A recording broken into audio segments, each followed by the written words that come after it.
Assalamualaikum, saya Nur Aida Insyira. Jadi hari ini saya akan membentangkan tentang perbezaan kurikulum KSPK dan juga kurikulum Maria Montessori. Yang pertama adalah berkaitan dengan kemahiran dalam KSPK. Ada dua kemahiran, iaitu kemahiran abad ke-21 yang memberi fokus kepada kemahiran berfikir serta kemahiran hidup dan kerjaya yang berteraskan amalan nilai murni. Ia juga bermatlamat melahirkan murid yang mempunyai ciri-ciri seperti berdaya tahan, mahir berkomunikasi, pemikir, kerja sepasukan, bersifat ingin tahu, berprinsip, bermaklumat, penyayang dan patriotik. Seterusnya adalah kemahiran berfikir aras tinggi ataupun KBAT.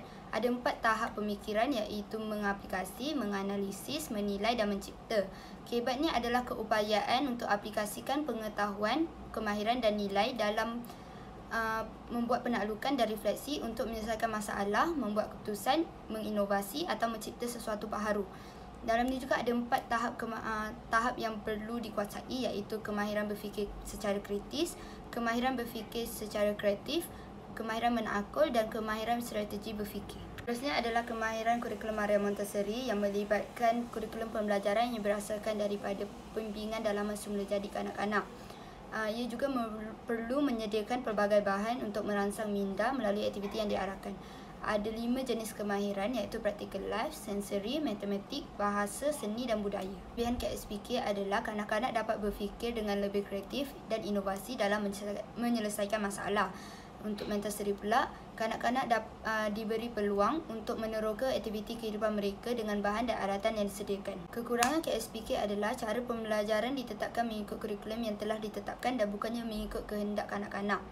Montessori pula, kos yang diperlukan adalah lebih tinggi untuk penyediaan bahan, alat dan aktiviti yang mampu menarik minat kanak-kanak. Terusnya adalah berkaitan dengan strategi KSPK. Terdapat 9 strategi, iaitu belajar melalui bermain, pembelajaran berpusatkan murid, pembelajaran berasaskan teori, pendekatan bersepadu, pendekatan bertema, pembelajaran berasaskan projek, pembelajaran mastery, pembelajaran kontekstual, pembelajaran berasaskan kepelbagaian kecerdasan. Terusnya adalah strategi kurikulum Montessori. Ada 4. Yang pertama, menitik beratkan penggunaan bahan belajar bersifatkan sensorial.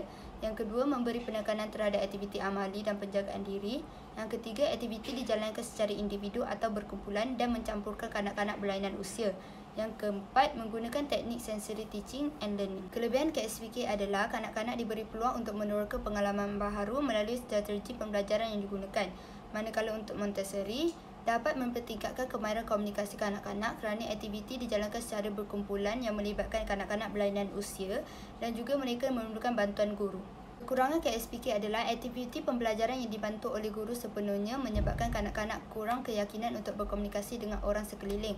Untuk Montessori pula, kanak-kanak mudah hilang fokus terhadap suatu aktiviti kerana tertarik terhadap bahan atau permainan yang terdapat di sekelilingnya. Seterusnya adalah tunjang yang terdapat dalam KSPK. Ada 6 tunjang. Yang pertama, tunjang komunikasi, tunjang kerohanian, sikap dan nilai, tunjang kemanusiaan, tunjang keterampilan diri, tunjang perkembangan fizikal dan estetika, dan akhir sekali tunjang sains dan teknologi. Seterusnya, tunjang dalam kurikulum Montessori ada 5. Yang pertama, minda yang mudah menyerap, bahan pembelajaran, didikan diri, tempoh sensitif dan persekitaran yang sedia ada. Kelebihan KSPK adalah kanak-kanak dapat belajar secara holistik, manakala untuk Montessori, kanak-kanak lebih berkeyakinan dan berani untuk meneroka dunia persekitaran.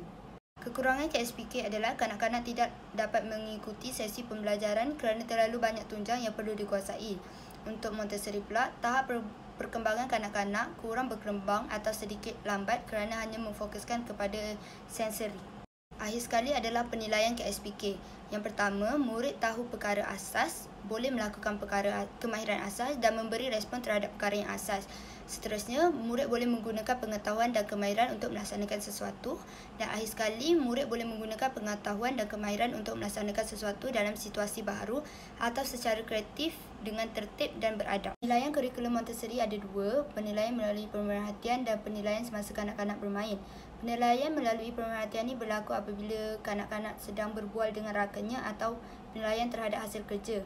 Penilaian semasa kanak-kanak bermain ni semasa kanak-kanak bermain dan dilakukan secara jarak jauh.